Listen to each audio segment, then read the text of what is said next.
Solange, papá electricista, mamá tejedora, medio rural, después Rivera. ¿Cómo sos trilingüe? ¿Cómo manejas el francés, el portugués, el español obviamente, y no sé si hay alguna lengua más, con esa que mucha gente no sabe, que tú sí tenés esa preparación, luego la universidad, y bueno, y este destino político que vamos a ver cómo continúa más adelante? Bien. Bueno, el haber nacido en la frontera, naturalmente uno está preparado para hablar el portugués, el portuñol en este caso, en la frontera. Mi padre tenía una particularidad que no nos permitió hablar portuñol hasta que no termináramos la escuela.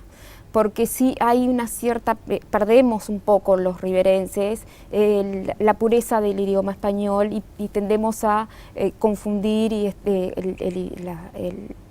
la lengua. Sí. Entonces, cuando me ofrecieron una beca para estudiar en la Alianza Francesa, cuando tenía 14 años, otra de las decisiones que mi padre tomó, porque yo no quería, porque bueno, tenía que tejer y tenía que ayudar a mis padres a vivir. Para comprar desde los cuadernos en adelante, tal vez. Sí, y además porque eran horarios en que yo tendría necesariamente que dejar el liceo, que lo hice y después di los exámenes libres y no fue un problema. Pero él me obligó, dijo, es una excelente oportunidad.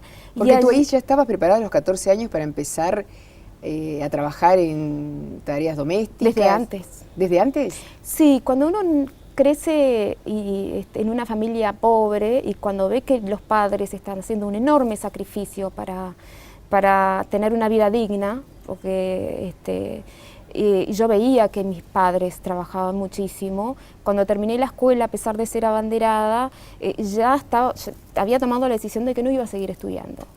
Y ya tenía algunas vecinas que habían conseguido algunas casas para limpiar, porque eso se daba naturalmente. Era natural que una mujer pobre negra fuera limpiadora, y mi papá dijo, de ninguna manera, te vas a hacer el liceo. Y entonces sí, estaba preparada a los 12 años para limpiar.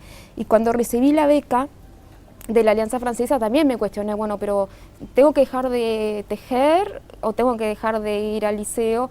Pero pude compaginar todo y la Alianza Francesa fue un mundo que me abrió a una cultura distinta que era imposible desde mi condición de pobre, con una directora, Silvia Tristán, muy humana, y lo que aprendí allí es que cuando uno estudia un idioma con una pedagogía adecuada, lo que haces es empezar a descubrir otras culturas. Por eso yo realmente soy apasionada por los idiomas y por la lectura misma.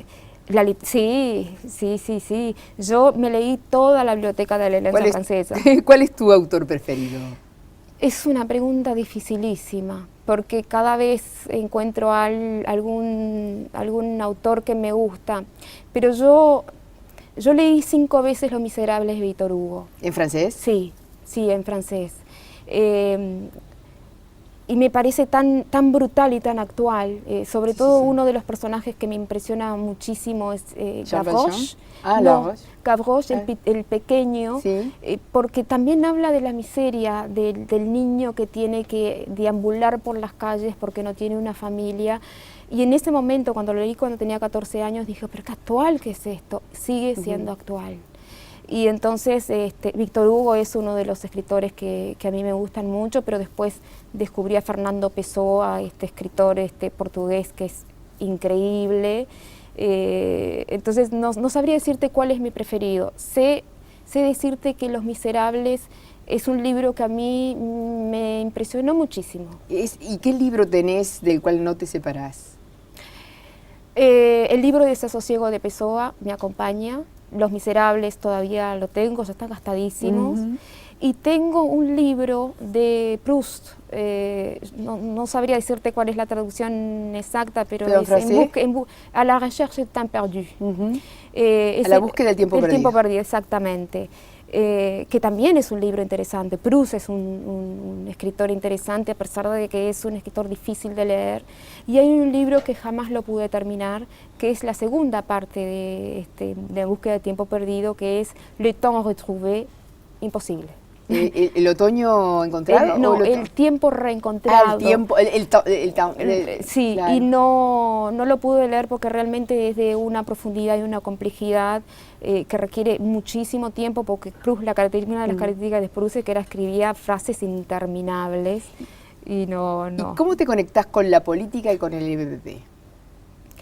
¿Qué puntos de contacto hay? Es que en realidad yo no sé si esa pregunta la puedo contestar porque el artículo 77, numeral 4 de la Constitución me prohíbe hablar de política. Ajá.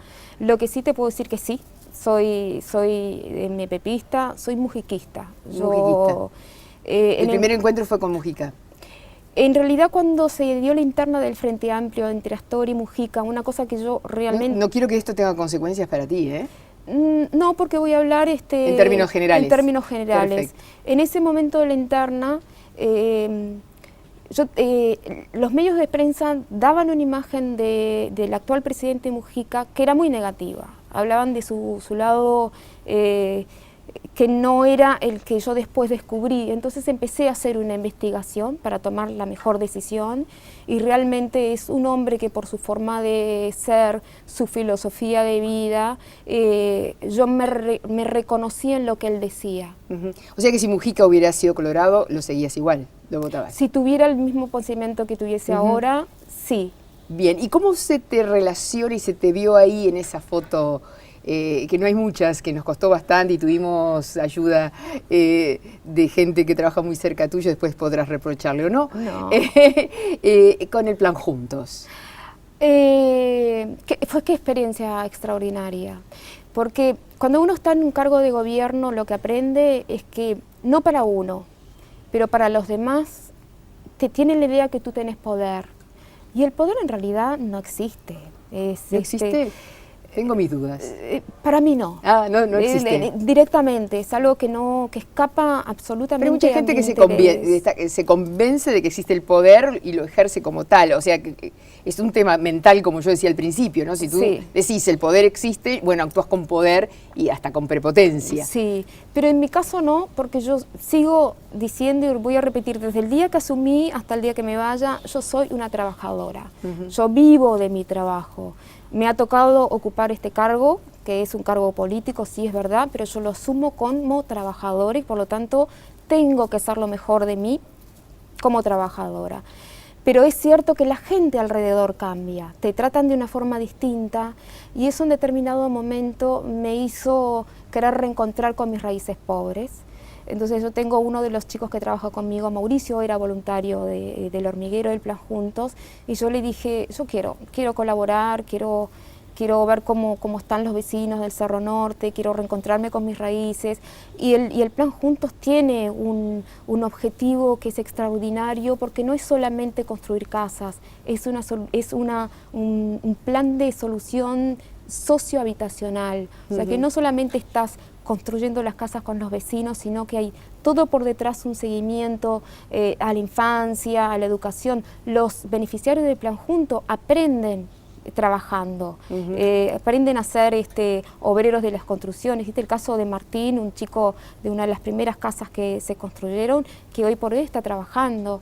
Y uno diría que en esos contextos muy críticos de extrema pobreza, la gente no tiene esperanza, y eso es una gran mentira, es una gran falacia, porque la gente allí trabaja muchísimo y quiere cambiar de vida. ¿Sabés que veo una similitud muy grande entre el trabajo de construir casas, que lo primero que se hace es la cancha, ¿no? ¿Cómo le llaman? La platea. La platea. y la platea tiene que estar firme. Sí. Son los cimientos. Sí, son los cimientos. Y yo veo una Solange con una platea que son sus cimientos. Sí. Muy fuertes. Son. Y que no tiene vergüenza, que todo lo contrario, siente que pertenece a una raza que tiene la misma dignidad sobre la tierra y ha hecho aportes extraordinarios en conjunto con el resto de las razas que constituimos esta especie tan errática en estos días, que es la humana. Vamos a una pausa y volvemos. Perfecto.